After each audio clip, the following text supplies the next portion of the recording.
At the charity gala, a waitress balanced champagne among the elite, unnoticed, until she saw the photograph that would shatter her life. That face. It's the face from my locket. It can't be. The tray tilted. Crystal flutes wobbled, threatening to crash. Are you all right? You look like you've seen a ghost. I am fine. Just dizzy for a moment. Too many hours on my feet. I should get back to the floor. Excuse me. She fled the study, heart pounding. The image burned into her mind as she tried to steady her tray and her voice from across the glittering hall. Alexander Sterling's eyes followed the waitress who'd frozen before his wall. He died before I was born. That photo, it can't be him, but it is. She had no idea the photograph held a secret 25 years in the making, and that her life was about to change forever. 3 months earlier, Isabella had stood in a cold cemetery, burying the only parent she'd ever known. He died before you were born.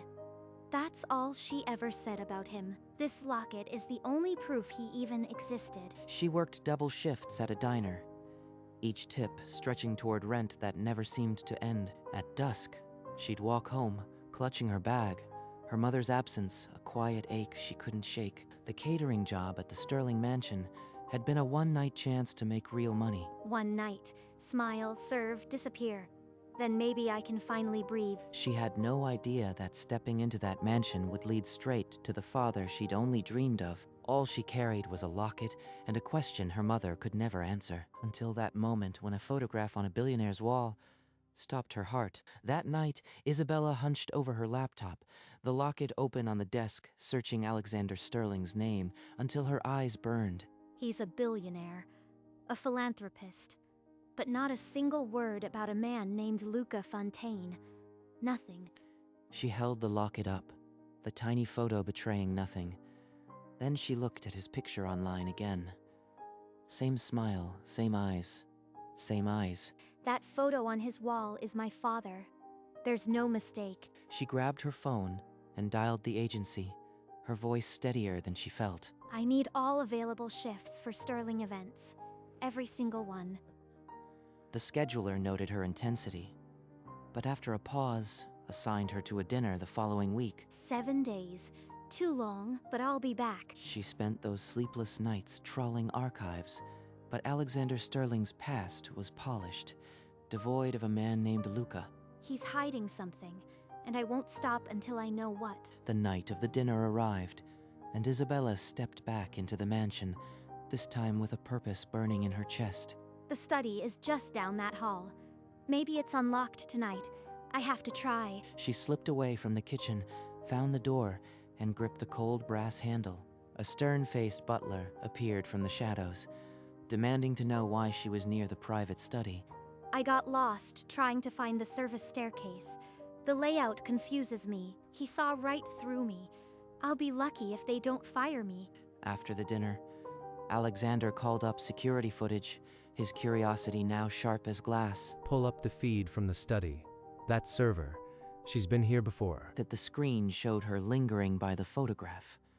Then the glint of a silver locket as she turned away. I want her name, her address, her entire history on my desk by sunrise. The dossier landed at dawn, its sheets cold with facts. Isabella Fontaine, orphan, a locket soldered shut with a face too familiar. Luca Fontaine. He had a daughter. He lifted the framed photograph from the wall and set it beside the locket image. Identical eyes, identical eyes, identical hope frozen in time. 25 years I've searched, and she walked right into my home, terrified of a ghost. Guilt flooded him. Luca's daughter had spent her life without a father, while he had built an empire on borrowed breath, but rushing to her now would only scare her away. He needed a gentle way in. Arrange a private dinner for me tonight. I want the new server, Isabella Fontaine, assigned as my attendant. No explanation given, just a billionaire's whim, or so his staff thought. I owe her father my life. This is the smallest debt I can begin to repay. The invitation reached Isabella that morning. A private dinner, one server, absolute discretion. That evening, Isabella stood in the servants' entrance, adjusting her chignon, the locket, a familiar weight beneath her collar. A butler led her to a candlelit dining room, empty save for Alexander Sterling, who rose to greet her. Isabella, thank you for agreeing to this. Please, sit. Tonight I am simply Mr. Sterling. Sit. I am the server, not a guest. This feels like a trap. She moved to serve the wine, but he took the bottle from her hands, pouring for them both. Tell me about yourself. Where did you grow up? Your family must be proud. My mother raised me alone. She passed 3 months ago. Now it's just me. He's fishing. But for what? And why does he keep glancing at my locket? The last time I was here, I noticed a photograph in your study. A young man with dark hair. Who was he? Alexander's face tightened and he set down his glass. Someone I lost, he said. Please, let's not speak of him tonight. The meal ended in charged silence. The next morning, Alexander called her into his office. She expected a dismissal, but he offered a promotion instead. I need someone to manage my schedule, someone trustworthy. The salary is 3 times what the agency pays. This is a golden cage, but it puts me inside his study every single day. I'll take it. When do you need me to start? By the end of her first week, she'd learned the staff routines and the quiet hours when the study sat empty. He keeps his desk locked, but the lower drawers are never latched properly. Time to learn what he hides. She pulled out folders labeled with dates, but they held only contracts and charity reports. Never a name she recognized. Nothing. He scrubbed every trace, but I am not leaving until I find the connection. Each evening she left through the servant's gate, the locket still hidden, the photograph still silent. He's arrogant enough to think I won't find it, but everyone leaves a trail. One evening, with Alexander gone to a charity dinner, Isabella slipped into the study. Her fingers found a folder labeled Sterling Foundation, Unknown Hero in faded ink. The clipping inside read, Hero dies saving millionaire in construction collapse. The victim was never identified. A photograph was found in his pocket. That's him. The photo in my locket. It must be the same one. The article's date was the same month. Her mother had always said, he just disappeared. She clutched the edge of the desk, her breath shallow, the puzzle pieces falling into a horrifying picture. Quickly, she photographed every page, then slid the folder back into the drawer, heart racing. He saved Alexander Sterling. And Sterling knows who I am. He's been keeping us apart for 25 years. She stood in the dim study, a tear tracing her cheek. Grief finally finding its name. I need proof. Irrefutable proof. Then I'll force Alexander Sterling to tell me exactly how my father died. The next morning, Isabella walked into the study, her heels sharp on the hardwood, and stopped directly before the photograph. Who is he? And don't tell me someone you lost. I deserve the truth. He was a good man. He meant a great deal to me.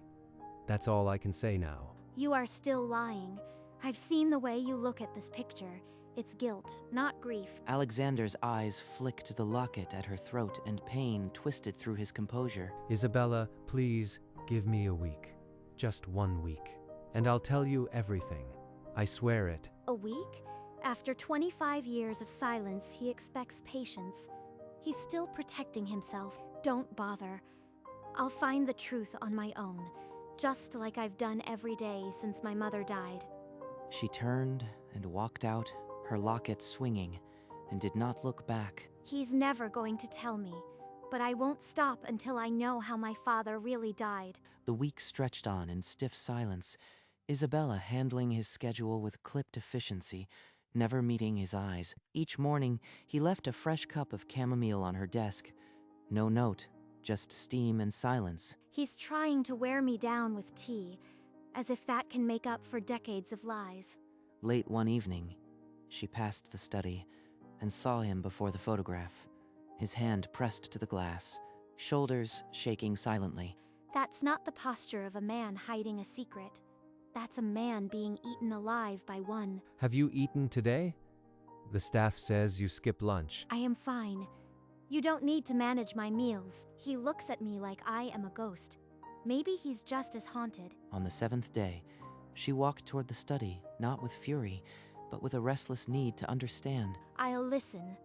Not because I trust him, but because my father deserves to have his story told.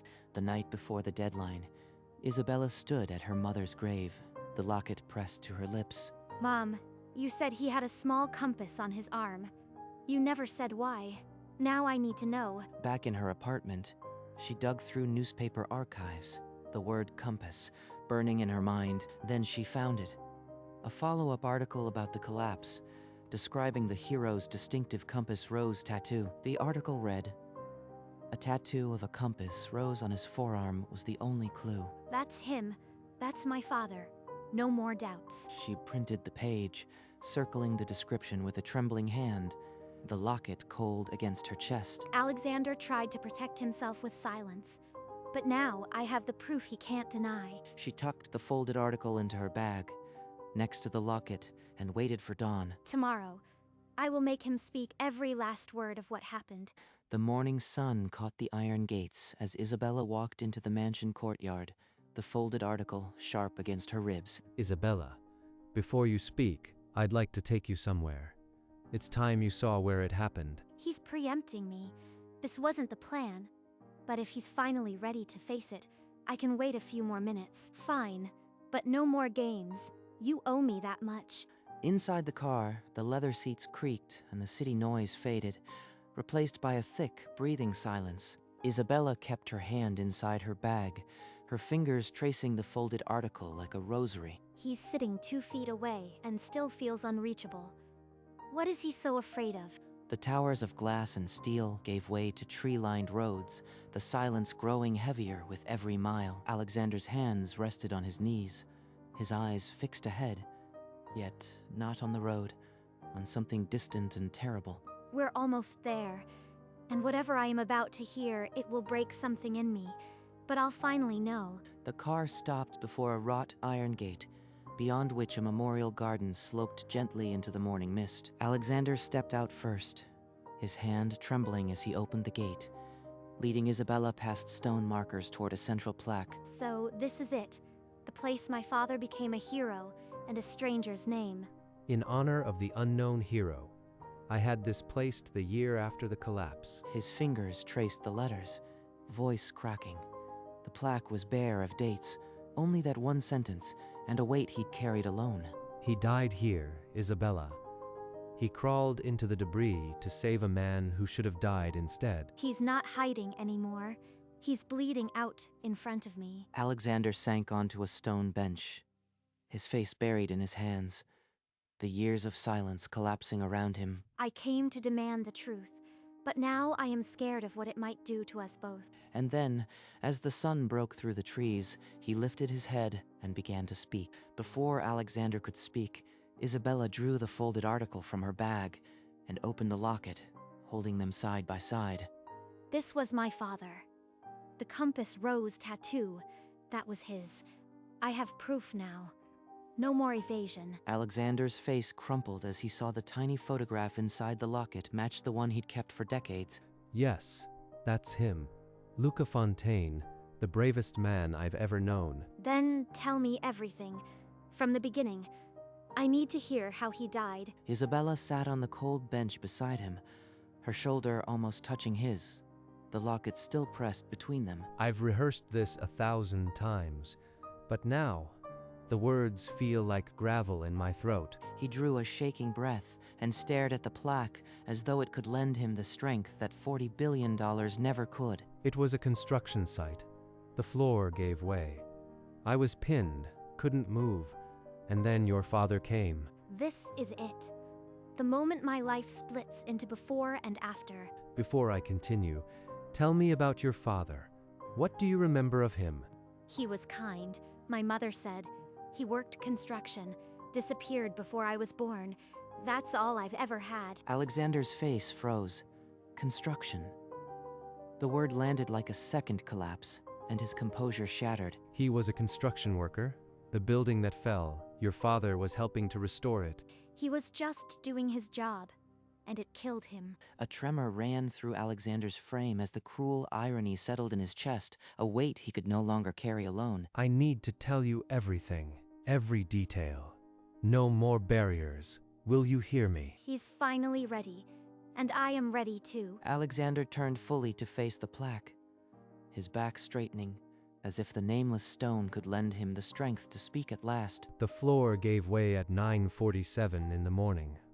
I was trapped beneath steel, losing blood, and then your father came, crawling through the dust. Alexander's voice dropped to a murmur, describing the dust-filled darkness, the weight of steel on his chest, and the sound of a stranger's breathing. He pulled me by the collar.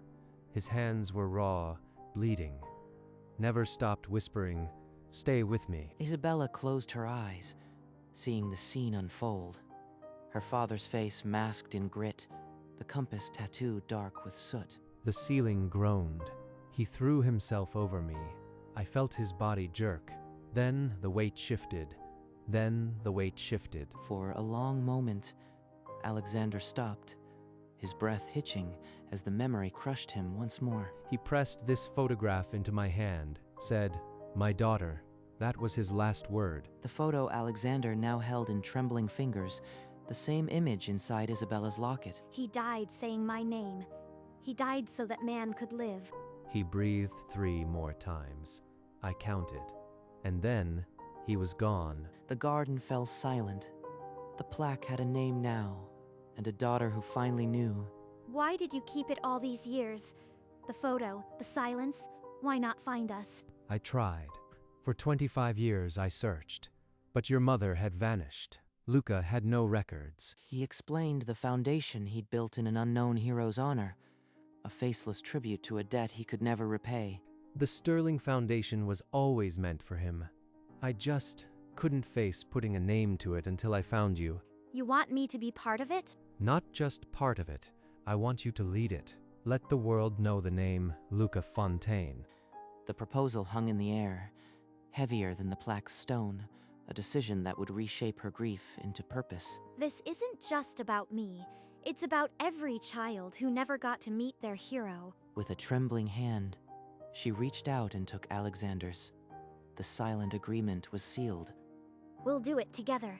My father won't be unknown anymore. The next morning, under pale sunlight, an engraver knelt before the memorial plaque and carved the letters of Luca Fontaine's name into the stone. He has a name now, a place where he's remembered. Hours later, in a paneled conference room, lawyers laid out the foundation charter alongside a pen that would change everything. Isabella, by signing, you become chair of the Luca Fontaine Heroes Fund.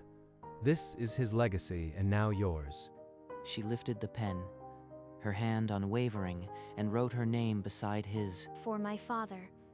For every family that never got answers. Alexander stood by the window, watching the city below, and for the first time in decades, the air felt lighter in his lungs. The foundation now had a name, a face, and a daughter determined to honor both. This doesn't change the missing years, but it means his death will open doors for others. Together, they walked out of the office, 2 strangers bound by one man's sacrifice, now partners in a purpose that would outlast them both. 3 weeks later, the press room bristled with cameras, all aimed at the girl who once balanced champagne flutes. I've waited 25 years to say this. The man who saved my life was Luca Fontaine, and his daughter Isabella will now carry his name forward. Breathe. Just tell the truth. He deserves to be known. My father died a stranger's hero, but today he becomes a name, Luca Fontaine, and a promise that no act of courage will ever be forgotten. Alexander Sterling searched for us for decades. Today, we stand together to launch the Luca Fontaine Heroes Fund, to help families like mine. A wave of applause rolled through the room, then a cascade as the donation site went live, numbers climbing before her eyes. The plaque's image flashed on the screen. Luca Fontaine Heroes Fund, and the donations poured in from cities across the globe. She's not just a waitress anymore. She's the voice of a hero. This is what he would have wanted. Not tears, but action. The waitress who had frozen before a photograph now stood before the world, and her father's name was finally spoken aloud. A month after the press conference, a barren lot in the city's poorest district echoed with the sound of shovels breaking ground. Do you see that man on the banner? That's my father. He believed every child deserved a chance. The banner fluttered in the breeze, Luca's smile restored to a place where it could finally mean something. That's the smile I've seen only in a locket. Now a whole playground will see it every day.